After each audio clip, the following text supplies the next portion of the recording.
एक लड़के ने शादी के कुछ साल बाद पिता से कहा कि वह विदेश जाकर व्यापार करना चाहता है। पिता ने उसकी मंजूरी दे दी।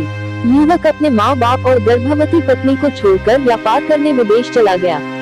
उसने विदेश में कड़ी मेहनत की और धन कमाया और वह बहुत अमीर सेठ बन गया। लगभग 20 वर्ष धन कमाने में बीत गए तो उसे वापस घर लौटने की इच्छा हुई। पत्नी को पत्र लिखकर उसने आने की सूचना दी और जहाज में बैठ गया। वह सेठ कुछ दिनों बाद अपने नगर पहुंचा।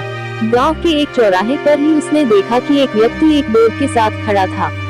उस बोर्ड पर उसने लिख रखा था कीमती ज्ञान के सूत्र। सेठ ने उस व्यक्ति के पास जाकर पता किया तो उसने बताया कि मैं कीमती ज्ञान के सूत्र बेच रहा हूँ। तो सेठ बोला, ठीक है, एक सूत्र मुझे भी दे दो।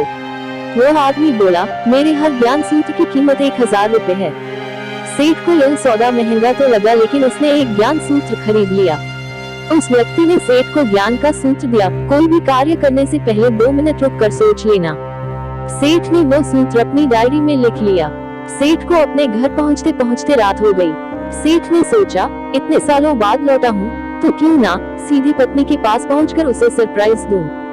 घर के चौकीदारों को इशारों से अंदर कुछ भी कहने से मना कर दिया और सीधे पत्नी के कमरे में गया। वहाँ का नजारा देखकर वह चौंक गया। उसने देखा कि उसकी पत्नी के साथ एक युवक सोया हुआ था। यह देखकर सेठ गुस्से से आग बबूला हो गया।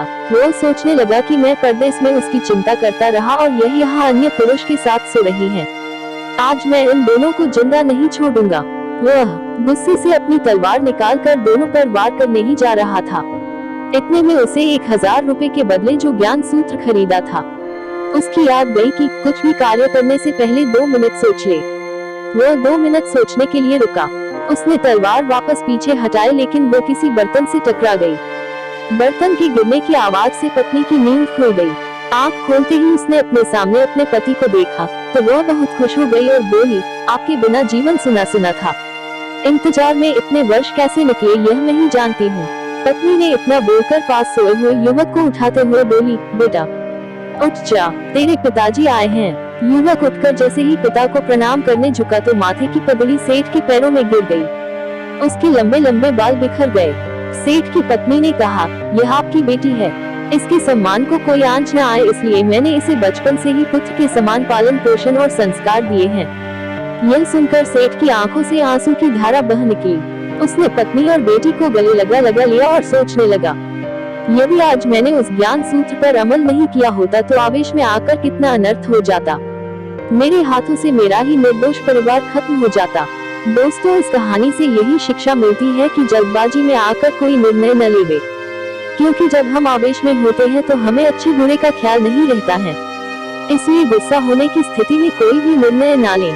कुछ देर रुके और दिमाग ठंडा होने दे और फिर सोचे कि क्या सही है क्या गलत है। धन्यवाद दोस्तों, हमारे स्टोरी को देखने के लिए। आप लोगों के लिए इसी तरह वीडियो में अपने चैनल पर अपलोड करता रहूंगा। आप लोग मेरे चैनल को सपोर्ट करें। धन्यवाद।